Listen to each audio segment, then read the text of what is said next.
Hey everybody, it's Root Beer.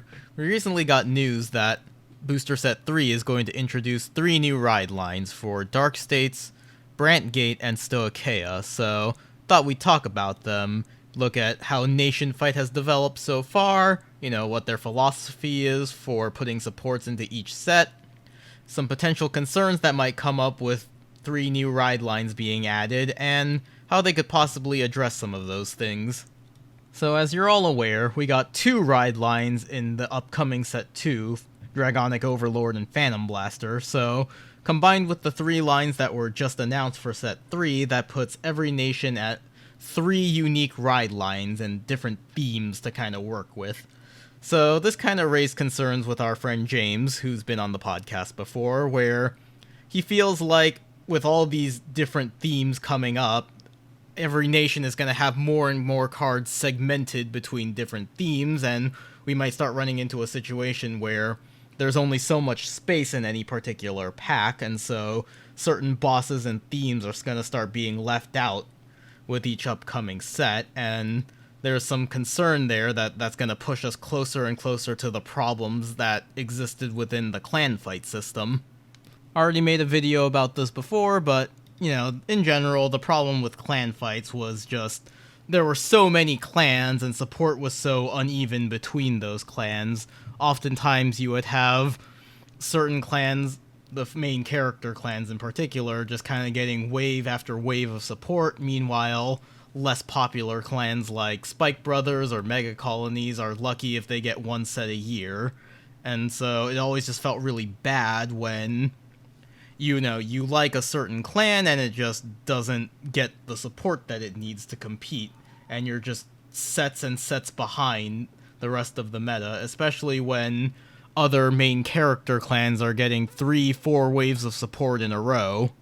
And so going into Set 3, James is just kind of concerned that this same thing is going to start happening with ride lines, where they give priority to certain lines and then other ones kind of get left in the dust. Now, looking at the current wave of support in Set 2, I don't think this problem is as bad as we're concerned that it would be, looking at the way they treated Keter and Dragon Empire with the encounter lines. So, the way they're kind of handling things now, and the way they also handled it in Set 1, was one of the triple R's is going to be the new boss unit. That's how it was in Set 1, that's how it is here. The other triple R is the trial deck support card, because that is the most important thing there. Trial decks are the entry point for new players, so it makes sense they want to feature that prominently for a set as well. But then in the lower rarities, like the double Rs and stuff, in Set 1, we had less space because of overtriggers. So what they did was they gave a double R that supported, I believe, the trial deck archetype, and then they made a more generic double R and then overtriggers. And I think for Set 2, they made it so that each theme had its own double R, and then the third double R was kind of more generic and just kind of followed a nation theme. And of course, the concern there is that with 3 double R spots and 3 ride lines per nation, that we're going to start seeing those generic nation cards fade away in favor of boss-exclusive cards. Now, that being said, I think the official English translations, which should be on screen now, do give me a bit of hope that they should be able to address some of these concerns. So, for Dark States, we have Avaricious Demonic Dragon Greedon. So, take in all of your allies for more power. For Brandgate, we have Gravidia Nordlinger. God damn it, these names. Remove opponent's rearguards with Meteorite. And then Flagship Dragon Flagberg Dragon. Activate skills based on the number of attacks. I think all of these descriptions can line up with some of the existing mechanics that are already in the game, and could potentially make it so that you can have some crossover. So for Greedon, taking in your allies, I kind of interpret that to mean putting them into Soul, which obviously would benefit from Borrow Magnus style support that care about having a bunch of cards in Soul, because, if you eat 5 rear guards, you're essentially Soul charging 5 in that case. And so if they make cards that care about having cards in Soul, or that activate from the Soul, like the Triple R for Dark States in Set 2, then that could translate pretty well, because it means you can have support working between the various different decks, because the mechanics of it are generic enough. And, same thing with Gravidia, where obviously taking advantage of set orders, we have a few cards that care about that, but also, potentially, if it is using set orders, it could also make use of the Dark Knight mechanic, so that way, cards that care about having Dark Knight could still be used with Gravidia, and then you could just have the Shadow Armies kind of be a distinction there between Orphist and Gravidia. There is the order that makes a Shadow Army token as well, but, it would help blend some of the themes a little bit, give it a little bit of crossover, and make it so that support is easier to make, because, you can you can print one piece of support that kind of works in multiple decks. The only one that maybe has a bit concerning is Flagberg Dragon, where, based on number of attacks, you could have it cross over with Magnolia in the back row, but I think they have to be careful about printing any generic cards that enable extra attacks, because Zorga has grief, despair, and rejection. So, I think that's a bit of a problem there. So yeah, it remains to be seen how they're going to handle these new ride lines in Set 3. My hope is that they'll kind of take some of the suggestions that I made and kind of cross over the themes between existing decks, so that there's a little bit more crossover and the concept of nations feels like it has weight to it.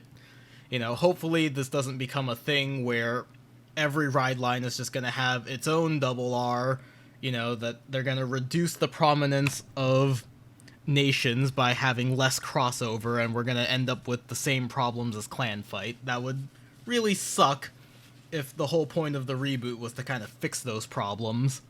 Oh, and another thing that they could do, and something that Stoicheia is doing right now, is printing generic cards that benefit a certain Vanguard more. So with the Order's Regurgitation from the Underworld and Wild Intelligence, you have a technically generic ability. So with Regurgitation, it's Counterblast 1, Soul Blast 1, retire any player's rear guards, and then call a card with the same grade, and if you Alchemagic, you can call 2 instead of 1.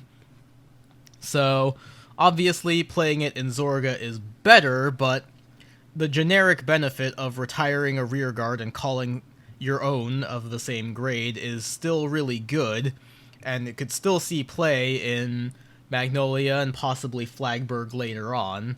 So if they were to try and make more cards like that, where you have a generic benefit that's, good enough to be played, but then gets better when you use it within a specific archetype, that would also be a way that they could fix this potential problem.